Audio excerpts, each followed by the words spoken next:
Welcome to GABL. I'm Don. And I'm Jonathan. And we are so glad that you have joined us today. We're going to be discussing true crime. Yes, one of your favorite topics. That's exactly it. So, Jonathan, why don't you go ahead and lead us into some things that you've done some research on? Okay, today we're going to talk about Ron Jackson. He has a really interesting story, but rather than tell you about it at the beginning, I'm just going to tell you the story. Oh, sounds good. Okay, here we go. So Ron Jackson, he is, at this time in this story, he's in his 40s. He is a high school teacher. Okay. But he has a degree in English and a degree in geology. Smart guy, studying rocks. Yes, as a hobby, he is a pilot. Oh, okay. He starts making some side money as another hobby, drilling wells.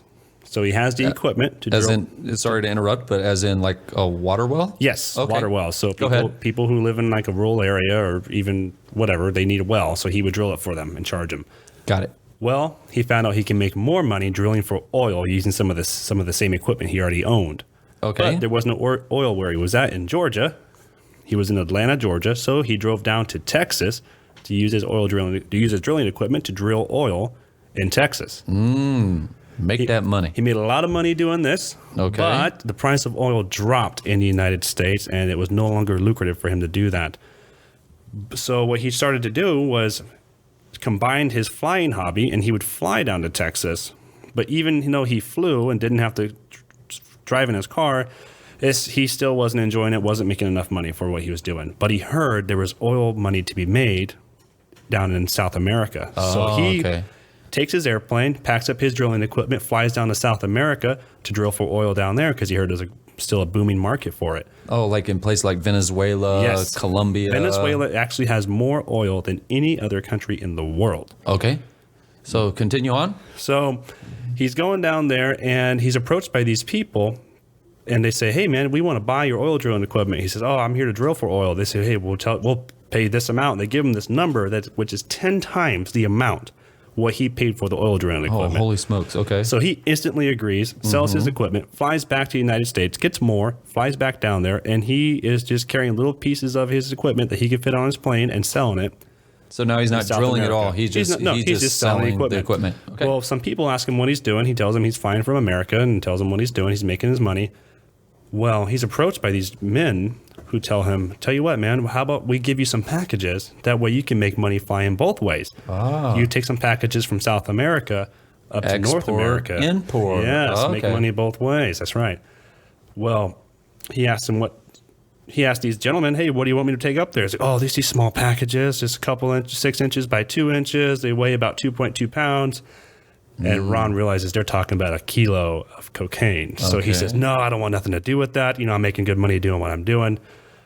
So Ron continues on selling oil drilling equipment. But eventually they wear him down. They keep asking him. Then they offer him this ridiculous amount of money. So every trip he's going down and taking equipment, they're asking him They keep stopping him and say, "Hey, come on, we're going to give you this amount of money." And I forget what the amount was, but it was a ridiculous sum of money. Okay. So he finally says, "All right, I'll do it just this one time." So he gets these drugs loaded on his plane. First of all, he lands at an airport he doesn't normally go to because he's really nervous. Lands at this weird airport he never goes to, flies out of this new airport after they load on the drugs. But the DEA was watching that airport. Oh, no. So they monitored airstrip. Yes, they were tracking him before he even left the ground. So as soon as he gets into United States airspace, they intercept him with fighter jets, and helicopters, and they force him down. Ooh, not good. So Ron goes to jail, and when he's going through the whole process and he finally gets out on bail, his girlfriend at the time sold all of his stuff, his car, sold whatever he had, and she ran off. And then now he's charged with a felony, so he can no longer be a teacher, and he can no longer purchase oil drilling equipment because he loses his connections because everyone heard what happened to him. And so nobody would deal with him anymore. Probably lose his pilot's license too, wouldn't he? He was going to lose his pilot. He did lose his pilot's license. Oh my goodness! So he's lost everything, basically. And they're going to take his plane, but the seizure is taking a while to get in order. Okay. So the seizure isn't in place yet. So what Ron decides to do is skip bail. Ooh, jumps in his plane and flies to South America. To continue doing what he was doing, which was starting to smuggle drugs. So he starts to smuggle some drugs now that he's skipping bail. And he does. He makes some successful runs.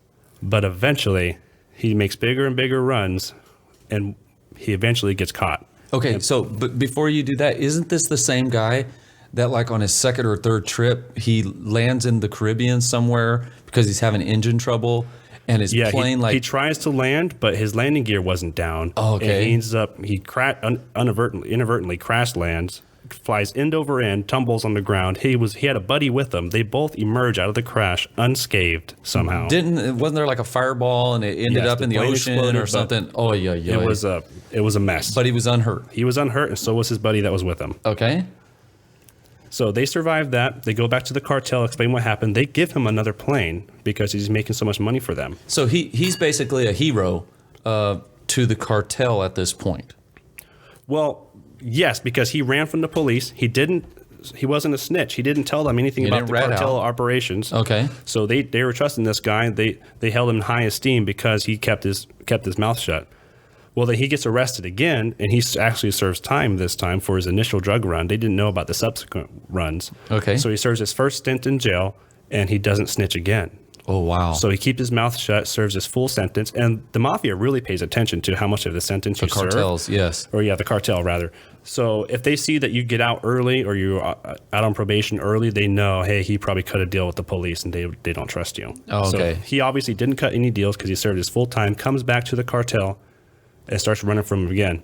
But now they hold him in such high esteem, he gets to deal with higher and higher level people. So he would be so valuable. First of all, wasn't this man, he was born in America, correct? So yes. He was born in America, but his dad was from Panama, so he was raised in Panama. So he spoke perfect Spanish and perfect English without an accent. So he didn't rat.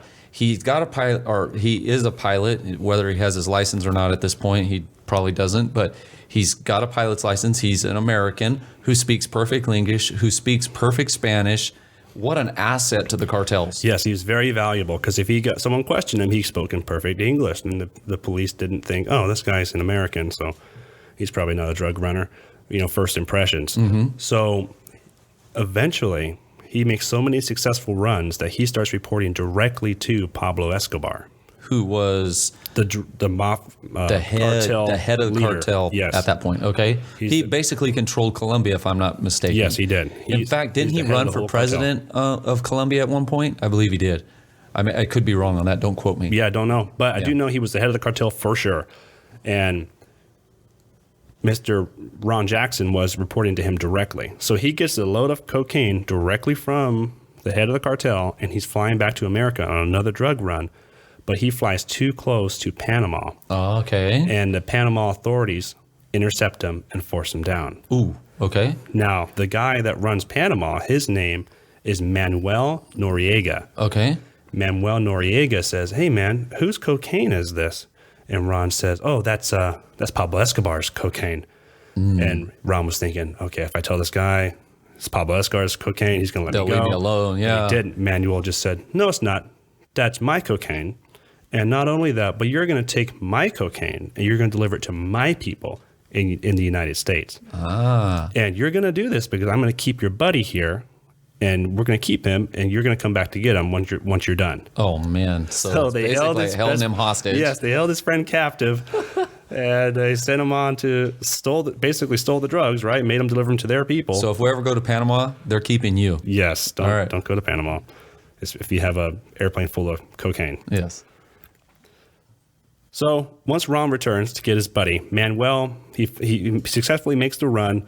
Manuel is so happy that he got Ron to deliver the drugs to Manuel's people that he lets Ron and his friend just have a night off and go out and do whatever they want to do. So they go out and they get drunk, and then they decide they're going to try to escape. Okay. Escape Panama. So they both go to the airport, but the airplane that they brought is under guard. There's all these guards with AK-47s guarding their plane. Oh, no. So they said, we're not going to be able to get out of here. Let's just take one of their planes. So they run off and steal an airplane from Manuel Noriega. Oh, wow. And they fly back to South America to Pablo Escobar and tell him what happened. Say, hey, man, sorry. We were forced down, and Noriega took your drugs and made us deliver them for him. So he took our plane, he took your drugs. We're stuck. So they thought they were going to get killed for sure. But no, Pablo Escobar said, "Oh, that's fine. I lose loads all the time. You guys are great. I'm glad you're back.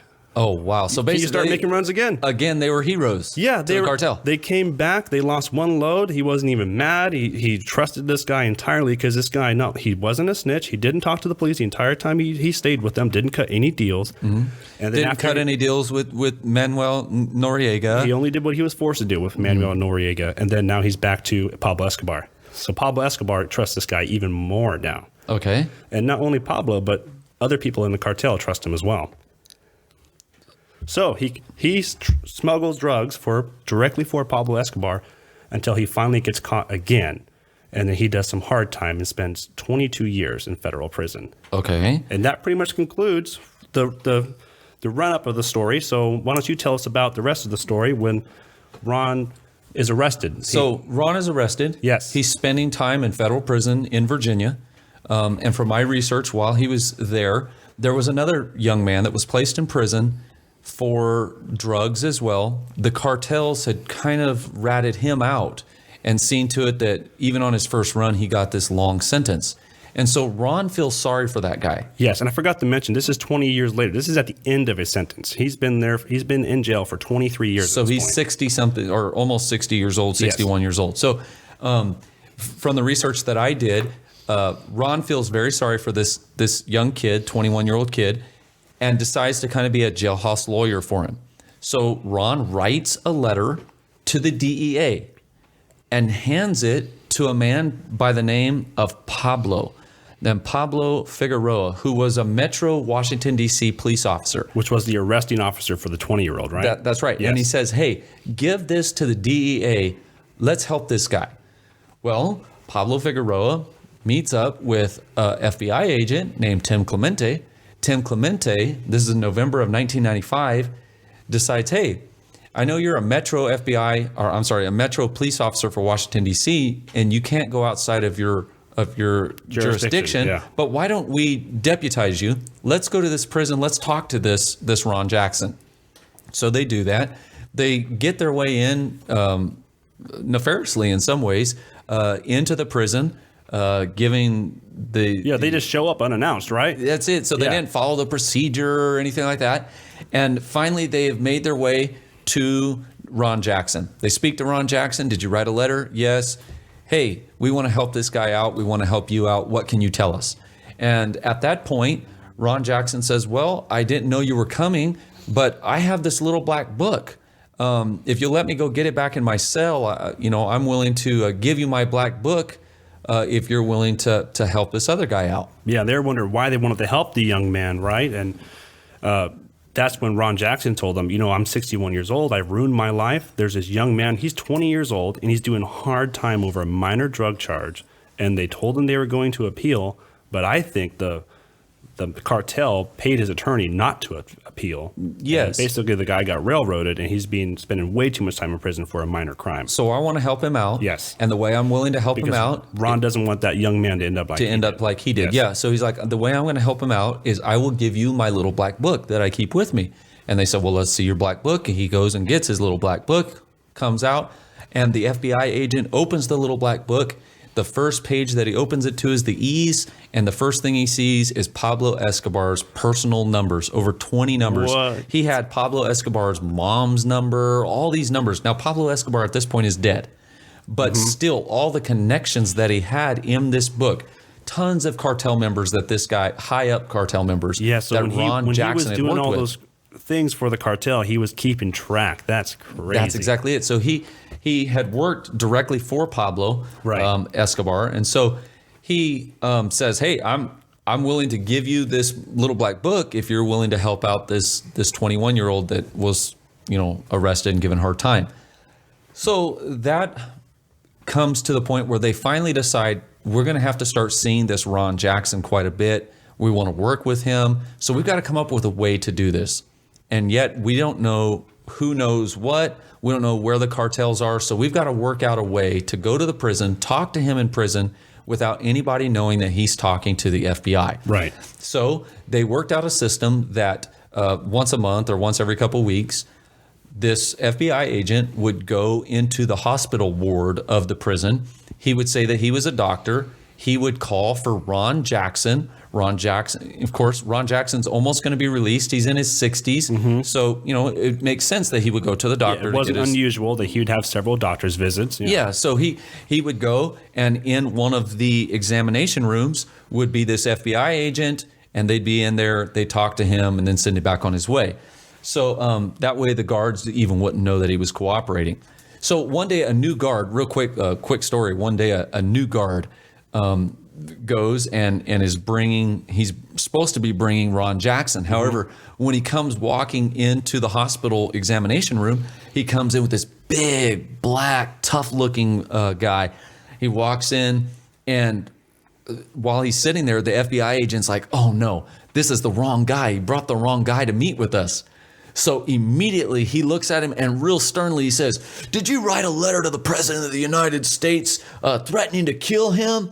And the guy's like, I don't know what you're talking about. I can't read nor write. And he's like, we're part of the Secret Service and FBI, and we're investigating you for writing letters to the president.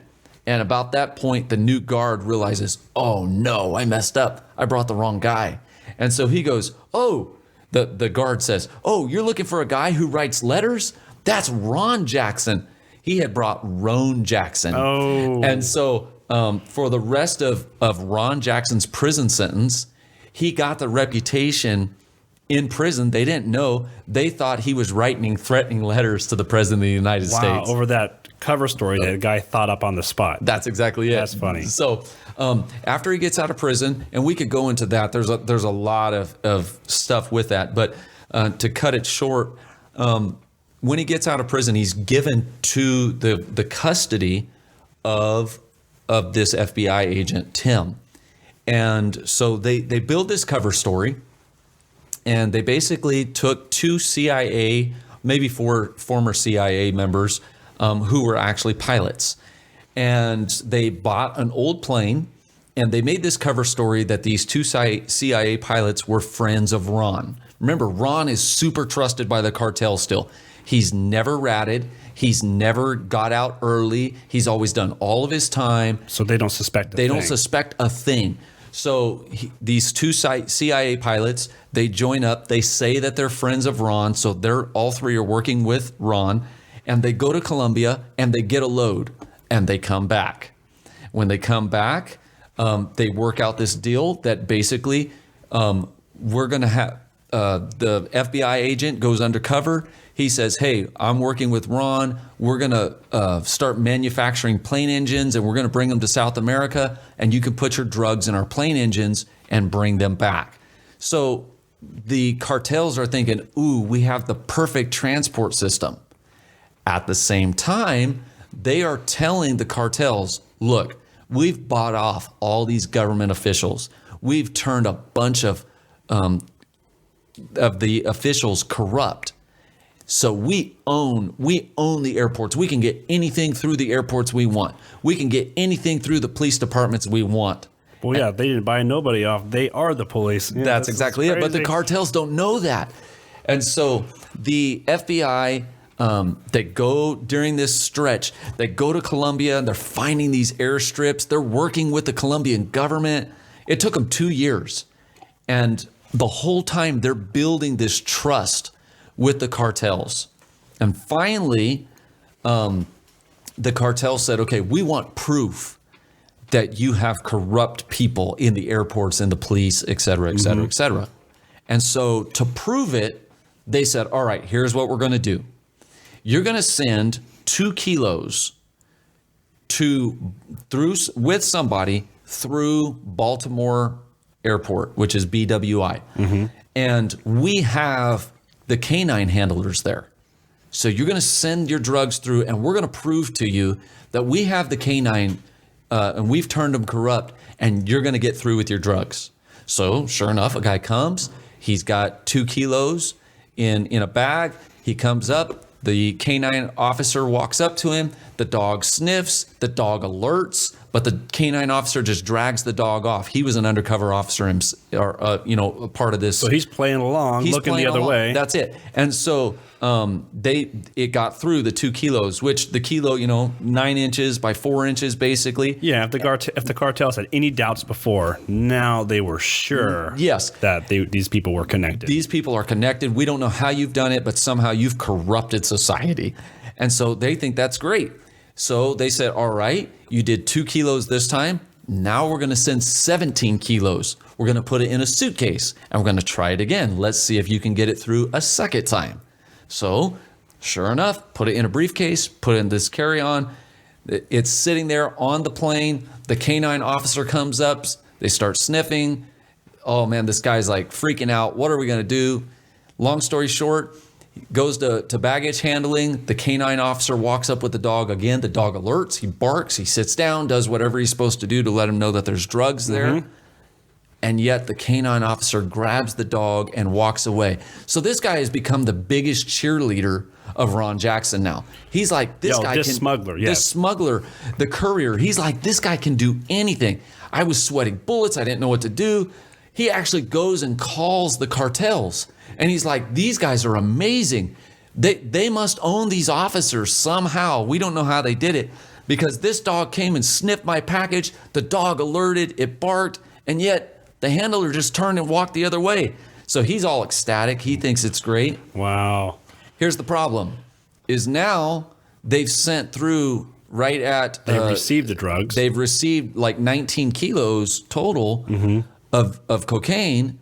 And so now the cartel says, all right, time for you to pay us. Yeah, what's that, like? What was it, like $500,000? It's $500,000. Yeah, they owed $500,000. And so they're supposed to pay... But of course, the federal government is not going to pay the cartels $500,000 for these drugs that they're trying to take down. So they have to create this scenario. So there again, this FBI agent, the DEA, and this Pablo Figueroa, who is the Metro police officer, they come up with this scenario, including Ron Jackson. And the scenario is we're going to stall. And so... because the end goal is to get a large shipment of drugs. That's right? It. We want a plane load. Hurt Pablo Escobar. That's right. We want to get a plane load, and the longer this goes on, the more people we're finding that's connected, both in the United States, in Colombia, and other places. So the bigger this thing gets, the more people we can take down. Yeah, and they're targeting 2 people specifically, right? 2 mid-level guys that Ron Jackson had pointed out in his black book. Yes. So he points out these 2 guys. They're going after him, and so finally. He says, all right, the cartels say, you've got to give us this $500,000. And they finally work out this scenario. Okay, this is what you're going to do. You're going to fly into the United States. You're going to only lay over for like 3 hours. We'll get you your money. So this guy from the cartel flies in to Reagan National Airport in Washington, D.C. And what he doesn't know is Ron Jackson and the FBI agent, they have this whole scenario planned out. So he flies in and they start delaying. Remember, he's only going to be here on the ground for 3 hours. So they take their time. They're late to the airport. They finally pick up the courier. And when Ron Jackson picks up the courier, he's like, okay, we're going to the restaurant. The guy's like, I'm not even hungry. I don't want to eat. Why would we go to the restaurant? Yeah, I'm just here for the money. That's it. I just want to grab the money and go. And he's like, no. He's like, we're going to the restaurant. We know what we're doing. We're going to the restaurant. So they go to the restaurant. And while they're sitting there, the guy's getting fidgety and upset.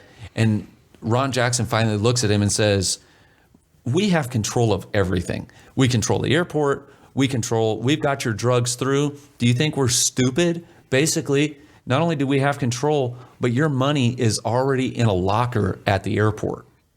So mind you, this is pre 9/11. So they had lockers at the airport. And so you can keep your stuff there. You could keep your stuff there. And so they had placed a bag in the locker. They said, we're going to get back to the airport. You're going to go through security. You're going to get this bag and you're going to go get on your flight. So once again, they delayed, took a long way to get back to the airport because they want to make sure that they're super close to boarding time when they get him back. So sure enough, he gets back. He's running, trying to get through security. He's rushed. He runs over to the locker, pulls out this bag. Now, the bag was a big pink bag with flowers on it that the FBI agent had bought purposely. And the reason he had bought it is because the courier was a big, tough-looking bodybuilder. And so he figured that this pink bag is not going to fit with him. It's going to stand out. Look natural at all. Exactly. So this guy runs through security. He grabs the bag. He gets it out of the locker. And he's standing in line to board the flight. And they had worked out a scenario where there was an undercover officer directly behind this guy. He was a biker-looking guy, real rough, and was kind of playing it off almost like he looked like a Hell's Angel type suspect. And so he's sitting there directly behind the courier, and he starts looking over, and with disdain, he is looking at this big bodybuilder with this pink floral bag. Oh, yeah, just making fun of this guy. Just making fun of him. So he starts like sniffing him, smelling him, looking over the edge at him, like, ooh, is that your bag? And the guy is just kind of ignoring him, and he keeps picking at the guy. Is that your bag? Ooh, did you bring that bag? What, and he just basically picking at this guy. And finally, after a long time, this biker, the undercover guy, asking all of oh, you look so cute. And finally, that courier spins around and he's cussing mad, and he tries to punch the biker. And when he tries to punch him, the biker pulls out a badge and says, "You just threatened a federal police officer. I was questioning you for airport security and you threatened me. Come on, let me see your bag." And so he takes him back in the back, and they say, "What is this bag?" And the guy's like, "Oh, it's presents for my kid, my niece and nephew." And long story short, they end up searching the bag. Now, mind you, the FBI agents had only placed $5,000 in the bag. It was wrapped up like Christmas presents. So they wrapped it in Christmas presents, so he didn't open it. He wanted it to still be disguised. That's exactly it. So he wouldn't have known that the $500,000 wasn't there. That's it. So they had only put $5,000 in there. The rest was packed probably with newspaper or whatever it was. And so when this officer, he rips open the one package and he says, "Oh, so you're giving birthday presents or Christmas presents to your niece and nephew, huh?" And out falls all of these $100 bills, which was part of the $5,000. And he's like, "What is this? So what are you doing?" Anyways, long story short, the guy starts mumbling and jumbling. "Oh, I was really buying car. These aren't presents. I was buying cars for a car lot." And long story short, they caught this guy, and they were like, so Ron Jackson ends up calling back to the cartels, and he's like, "You sent this guy who couldn't even contain his own anger. If he would have contained his anger, you wouldn't have lost your money." So it was a perfect cover story. He made it look like it was their fault for getting the money seized. That's such a good plan. Yeah. So basically, these guys went for 2 years and they never paid. And they kept making it look, every time they get a shipment, they kept doing different scenarios to make it look like it was the cartel's fault. The cartel's fault. Like, you sent this guy who had anger, and he needed anger management. And you sent this other guy who just was a fuddy-dud, didn't know what he was doing. And if you guys would get your act together, you guys would get your money. And so the cartels keep sending the drugs, but these FBI agents are not sending the money back. So Ron Jackson, they're brilliant. They just keep finding all these ways. So finally it comes time that they are going to send the big shipment. They've worked it out with the cartel, and they're going to send 10,000 pounds or 10,000 kilos, of cocaine. Oh, wow. So they're going to do a plane load, and they've worked it out. This is over 2 years of all, going back and forth. So finally, there's a lot of trust. And the cartel's like, "Okay, you're going to come down here. You're going to load up. And when you load up, not only are we going to send the drugs, but we're going to put 2 of our guys on this flight and, make sure that it gets up there good." Well, right at the last minute, the cartels they called Ron Jackson and they said, "Hey, just to let you know, instead of sending cocaine, we're going to send 10,000 pounds of marijuana." And they were like, "Oh, why marijuana? Like, we wanted the cocaine." But finally, they said, here's what we'll do. We're going to send 10,000 pounds of marijuana. And if the marijuana gets back or gets through fine, because they had never sent a whole plane just by itself. Yeah, they were just using smugglers on commercial flights. That's right. So they said, okay, if you can make one plane work of 10,000 pounds of marijuana, we will immediately fly that plane back to Colombia, load it right back up with cocaine, and send that one back. So I said, okay. And there again, they were going to put 2 of their guys on it and fly, with the flight, 2 cartel guys. And so they fly, they're going to fly up, but right at the last minute, the State Department gets involved. And the State Department starts changing all the rules, and we don't have time to go into all that, but basically Madeleine Albright, who was the Secretary of State at the time, got involved in this thing and messed everything up. And so they're like sitting there, what are we going to tell the cartels? They're expecting us to deliver, all this stuff. We can't say, well, Mama doesn't want us to play fairly, so, Right, yeah. So it wasn't his reasoning that he thought it was a waste. He didn't want to put his agents in danger, so to speak, over marijuana. He didn't think it was a big enough bust. Yes. So he didn't want to do it. Yeah, so basically we've still got to come up with a way to get out of this because the cartels are going to be suspicious. And so while the cocaine and the marijuana are at this secure airstrip that the cartels kind of had, and at that point, this FBI agent, he called somebody in the Colombian National Police. And he was like, I got a question for you. Do you have any bombs available? Would you be able to bomb an airstrip? Well, he had worked with this national police officer several times before, and that police officer, who was more like a general, said, yeah, we can use the Air Force bombs and we could just bomb the airstrip. So he said, look, there's a cartel, there's a bunch of cocaine, there's a bunch of marijuana, it's sitting out there, and a plane, it's all ready to go. There's a bunch of trucks and a bunch of men, and they're going to be transporting it. We've got to figure out a way to stop it. So the Colombian National Police went in with helicopters and bombers, and they bombed this airstrip. And so they get done bombing it, and the cartel has to call Ron Jackson. And they call and they said, oh, sorry, we had this, we were going to bring the marijuana, but we messed up. Somehow the National Police found out about it, and they just bombed us, so we have a problem. And in the background, Ron Jackson is screaming at him, you guys are a bunch of idiots. We're working with people that are, you guys aren't, here we are, we're professionals, and you guys are just a bunch of amateurs. What? Get your stuff together. Well, so finally, the cartels were kind of sheepish, like, ay, we've messed up. Anyways, long story short. That's crazy. FBI agent calls a foreign entity to have them blow up an airstrip. That is crazy. Yeah, and they do it. And they did it. And they blew up millions of dollars worth of cocaine and marijuana and saved all of that from coming into the U.S. Just 19 kilos is $500,000, and that was 10,000 kilos. That's crazy. Yeah, and no telling the amount of money that it would have been.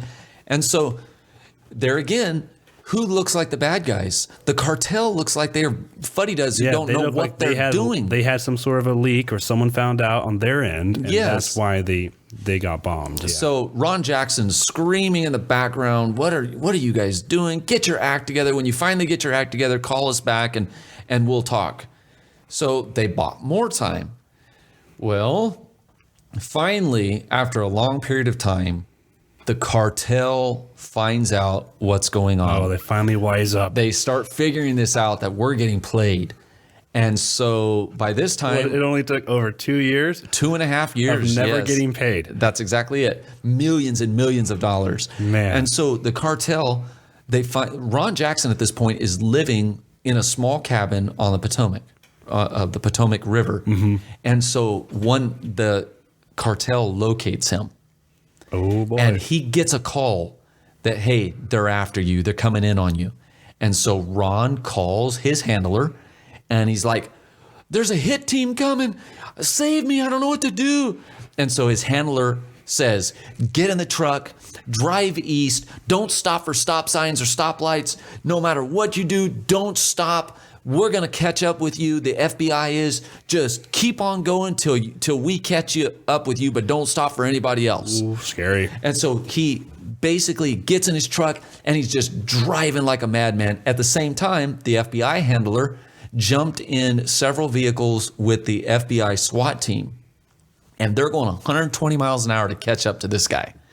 They finally catch up to him, and when they do, they send half of the SWAT team to take this Ron Jackson to a secure safe house. They meet up with them? Okay. They meet up with him. Yeah, so he's driving one way. They intercept him, take him to a safe house, and the other half of the FBI SWAT team continues on to his cabin. They're hoping to catch these hit team. Catch them in the act of whatever they're doing. So they get there about 3 to 5 minutes, maybe even 10 minutes after Ron Jackson has left. When they get to his cabin, 3 to 10 minutes, whatever it is, after Ron Jackson leaves, the doors are all broken in. The windows are all crashed and broken down. Wow. The entire cabin is ransacked. Parts of the floor are pulled up. Parts of the ceiling are pulled down. And the guys were gone. That's how professional these guys were. They came in. They looked for him. Broke in the doors, trying to find this guy. So basically, Ron Jackson was saved by just mere seconds. That's crazy. Yeah.